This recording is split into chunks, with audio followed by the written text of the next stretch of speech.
Welcome to How to Cook That. I'm Reardon, and due to popular demand, this week we are making a Minecraft village. Every village is different on Minecraft. This one has a farm bordered with the wooden logs, a sheep, a large house, trees, Steve, a pig, a small house and a hut, a creeper and even a well. I have another Minecraft cake video tutorial on the channel which is for a giant grass block, but there have been so many requests for another Minecraft cake that it's made it to the top of the list again. To start with, you'll need to make some grass blocks, and to do that, put a small amount of green sprinkles in the base of a mini ice cube tray. I saw this one online and immediately thought we could make an epic Minecraft cake using that, so I bought two. And once you've got an even spread of sprinkles, pipe some chocolate into each cube and then tap it on the counter a few times. Now, if you tap it too much, the chocolate's going to go all the way down and cover the sprinkles, so just a few times to get any of the big air bubbles out. Then use an offset spatula to level off the tops, and once they're all set, tip them out of the mould and you've got cute little grass blocks.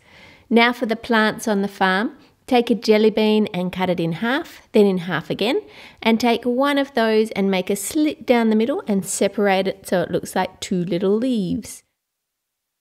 Fill the tray with chocolate, and it's important that your tray is not wet when you're working with chocolate, so you don't want to wash it between making the different blocks. Water and chocolate don't go together. Add your plants to the top of each block.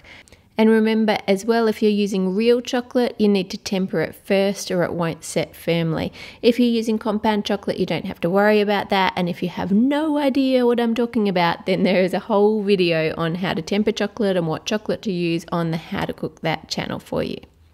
Once they're set, take your mini plants out of the mould. For plain dirt blocks, just fill the mould with milk chocolate and let it set. For wooden logs, you want to fill the mould with dark chocolate, then flip it over and shake it to tip out the excess in the middle, and this will leave a lining of dark chocolate around the edge. Smooth off the top and then leave it upside down to set. Then take some white chocolate and add a tiny bit of dark to make a tannish sort of colour, and then pour that over the dark chocolate in the mould and let it set. If you have more than one of these moulds, it will make it quicker because you don't have to wait as long for it to set. You can move on to the next one. Once they're ready, they'll look like this. And for the blocks that you need to see that top with the brown line around it, just trim them off shorter to reveal that pattern. And then to make them the right size again, pipe some more dark chocolate into the mould and add the other block on top, and then smooth that off using the spatula. For ones where you'll just see the side, you don't need to do that, and we'll just scrape them with a knife to give it the wood look, but it will be easier and quicker to do that once you've built it into the structure you're using it for. For the planks, pour some more of the tanned coloured chocolate into the mould, and once they're set you can draw 3 lines across the planks, but same as with the logs, we'll do that once they're in place on the buildings. For the wooden step blocks, take a plank block and cut out 1/4 of it, so you're taking off a corner, and these are used on the roof of the large house. For the trees, colour some chocolate green, and you can do that either using powdered colour or oil-based food colouring. Then tip that into the mould. Now I'm not going to worry about tapping this on the bench because I do want some air bubbles in these so that they look a bit more leafy rather than solid cubes. To make the stone and gravel blocks, colour some white chocolate to make it grey, and if you want it to look speckled, you can add some chopped white chocolate into the mould and then pour the grey over the top, or you can just make them plain or do a mixture like I did. Cake time. Now you'll need 3 trays of chocolate cake and 2 batches of ganache mixed with buttercream, and the recipes for all of those are on the howtocookthat.net website, along with all the other details you'll need of how much chocolate and everything to make this cake, and I'll link to that in the description below. Cut your cake into 2 thin 1 centimetre layers and spread a little frosting onto the cake board to stop the cake from slipping, and then add that cake on top so that the whole board is covered in a thin 1 centimetre layer of cake. Spread frosting over the top and then place a second thin layer of cake over the back half of it. For your third level, cut out cubed shaped pattern.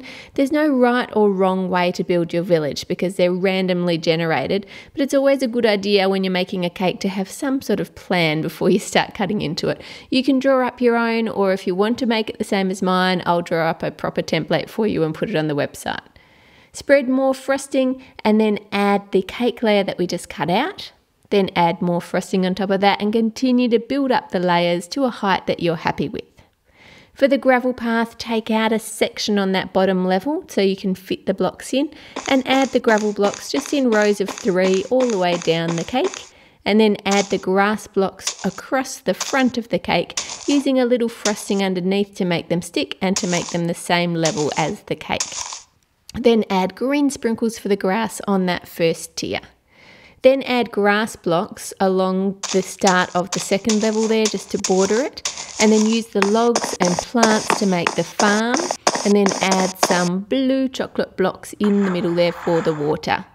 Fill in the other areas with sprinkles for the grass, and then continue to use grass and gravel and dirt blocks in the same way to border each level and to build up your cake. To make your buildings, use melted chocolate to join the bricks together, and it will be easiest if you join the layers together first and then stack them up on top of each other. And once it's built, take your knife and make indents in the logs and going across the planks. The planks on this one should be the tanned coloured blocks, but never mind, it'll be okay. And then spread some more grass around it.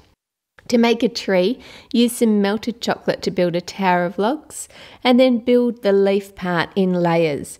I'm using brown chocolate to join them. It would look better if you use green if you have any of that left. Then join your layers together and add a few more on top, and you can be creative with the size and the shape of your trees. Turn it upside down and join on the trunk, and then make indents down it with a knife. Pour some more chocolate into the mould and add a cake pop stick into each cube, and you'll need one of these for each tree that you want to make. Turn the trees upside down and use some melted chocolate to attach your support block. For the large house, follow the plans that I'll put on the template, and I'll put the plans for each of the different types of houses on there, and build up each layer of bricks all the way up to the roof. Add the large house into place and put a tree next to it with more sprinkles for the grass. And continue to add trees and buildings until you're happy with your village. At the back of the cake, cut out a small hole and line it with grey blocks to make a cave. Push a few more blocks into the cake to make it appear like it's made out of cubes. Then get a dirt block and brush it with gold luster dust and add that into your cave for a gold block. To make a creeper, simply trim down some green blocks to make them skinnier. Then cut 2 little feet and add them on using melted green chocolate, and then add a block on the top for his head, and use a food safe marker to draw on the details for his eyes and his mouth and on his feet as well. For Steve, cut one of the log blocks down sideways so we get his face and his hair, and then cut 2 corners out of a blue block to make a t-shirt, and then cut up a plank block to make skinny pieces for his arms. Then cut a thin bit of a darker blue block to make his pants, and then join them all together using melted white chocolate, and then draw on his face. To make a little sheep, cut out a slice of a plank block and cut that slice into quarters. And do the same thing with a white block so that you have another 4 little tiny cubes. And then cut another slice of the plank one and use it to make the shape of the sheep's face. For the head, take a white block and cut a little off each side to make a slightly smaller cube, and then cut a chunk out of one of the sides so that it can join onto the body. Join it all together using melted chocolate, and if you want to make a pig, just follow the same steps that we're doing here for the sheep, except that the head doesn't need to be smaller, it can be full size. Let them set firmly and then add them into place on the cake wherever you want them to be. For any larger grass areas that you have, you can add in some water or push in some grey bricks to break it up a bit and make it look a bit more blocky. Place leftover bricks into bags for party favours, or you could just make the bricks and sell bags of Minecraft blocks at stalls as a fundraiser. If you like Minecraft, share this video with a friend, subscribe to How to Cook That for more crazy sweet creations, click here for the recipes on the website, here for the How to Cook That channel, and here for last week's giant gummy Lego Man recipe. This cake was requested by iAwesome Creeper, Katniss1166, Audrey, Molly, Alex, Sophia, Angelane, Reaperzoid1234, Ali, Pristine, Rob, Lisa, Raj, Cookie Hamster 2086, and lots more awesome people. Put all of your requests in the comments below. Have a great week, and I'll see you on Friday.